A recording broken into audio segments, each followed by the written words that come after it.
15 years ago, I unsuccessfully attempted to get a job with Customs and Border Protection. It was bad enough that I had to file a congressional inquiry to find out the status of my application. I never thought the day would ever come that I would be grateful that I didn't get a job with the Border Patrol. I am grateful now, not just today, but basically in the last 9 months, as a particular presidential puppet head continues to play dice with the Border Patrol. Apparently, President Biden is out there complaining and criticizing Border Patrol agents for mishandling immigrants. Number one, he's doing this without actual evidence that mistreatment has occurred.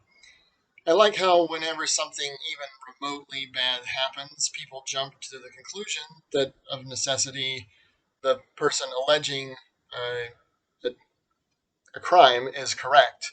I have two words for you, Mr. President: Duke lacrosse. Just because someone is accused of something doesn't mean they did anything, and even if something was done, it doesn't mean that they didn't have just cause. It seems like anymore there's this out and out attempt on the part of the Democrat Party to criticize all law enforcement as if a country without law enforcement is a good country. Secondly, Joe Biden is the reason why this problem exists. Joe Biden and Kamala Harris refuse to address the border situation. So Kamala goes down to El Paso for like 30 minutes and says, I've been to the border. Now, even if that's on the border, and I don't know because I don't know that much about Texas geography, it's not the only part of the border, and it's not the only part of the border that matters. In fact, it's sort of like visiting the only part of the fence and saying, see, this is secure as people stream around it on the sides. The other big problem I have with this is this problem is Joe Biden's fault.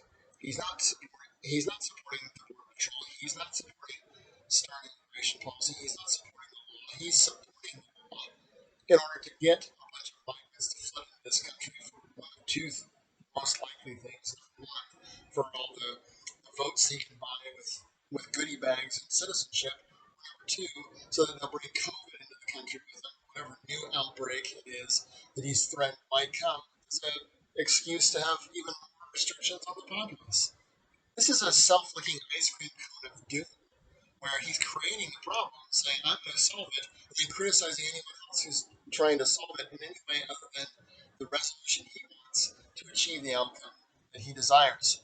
And Joe Biden criticizing the Border Patrol for doing their jobs, that's like you blaming the bacteria for soiling a gallon of milk that's been sitting outside in your yard since July.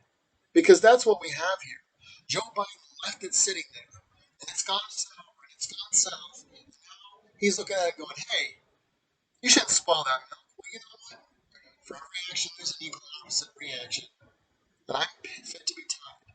This man is by far and away the worst political leader that has been in the modern era. He's the worst president we've ever had. He is detached from reality, and we're in an alternate reality. He definitely is. And it's the dystopia that people thought would come. One last comment, since I'm Friday ranting. Yesterday, I saw oxymoronic set of bumper stickers. There was a car in front of me at the stoplight that had a Bernie sticker and an Alex Jones was right sticker. I'm trying to figure out how you could be for Bernie and believe Alex Jones is right. I'm not a big Alex Jones fan. I'm only vaguely aware of who he is. But how can you be a supporter of Bernie Sanders and still support Alex Jones? Because the things Alex Jones talks about are the exact opposite of the things that Bernie Sanders predicts will happen.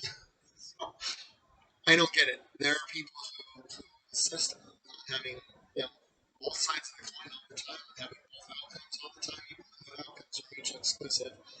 And in politics, as in most other things, the uh, the credit is unjustly ascribed to where it belongs.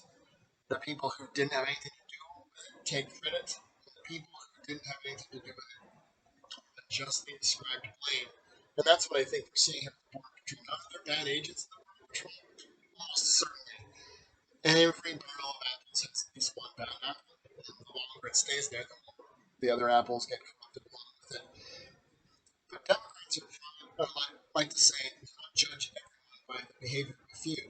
We're told not to slander all people from certain countries based on the behavior of a few, and then they do the exact same thing to groups they don't like.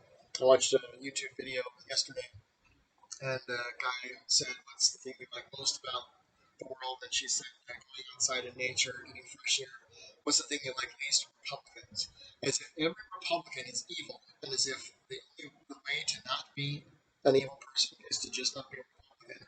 Well, you know, saying all he has to do is identify as a Democrat, does that make him virtuous? Because there's this misforgotten notion that having a D after your name makes you a deity.